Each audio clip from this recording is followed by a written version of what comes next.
নমস্কার, আমি মঞ্জুরি চ্যাটার্জি বলছি হাওড়া বালি থেকে। তো আমাদের এখানে এক দিদি এসছেন, মিতালি দি। ওনার খুব পায়ে ব্যথা ছিল এবং পায়ে হাঁটতে পারছিলেন না, একটু প্রবলেম হচ্ছিল। তো ওনাকে কিছু মেডিসিন আমরা AWPL এর সাজেস্ট করেছিলাম। তো উনি খেয়ে এখন কেমন আছেন ওনার মুখ থেকেই শুনুন। নমস্কার, আমি মিতালি সরকার বেলুর থেকে বলছি। আমার অবস্থা খুবই খারাপ ছিল, আমার হাঁটা চলার ক্ষমতা ছিল না। যাই হোক, আমি এখানে যখন শুনতে পেলাম, জানতে পারলাম, তখন এসে যোগাযোগ করলাম।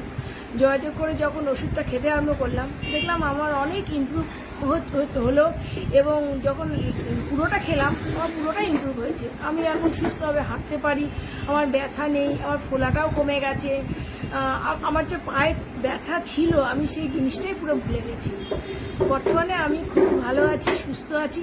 আমি আশা করব এই ওষুধগুলো যদি আপনারাও খান তাহলে আপনারাও সুস্থ থাকবেন, ভালো থাকবেন, এই কামনাই করি। ধন্যবাদ।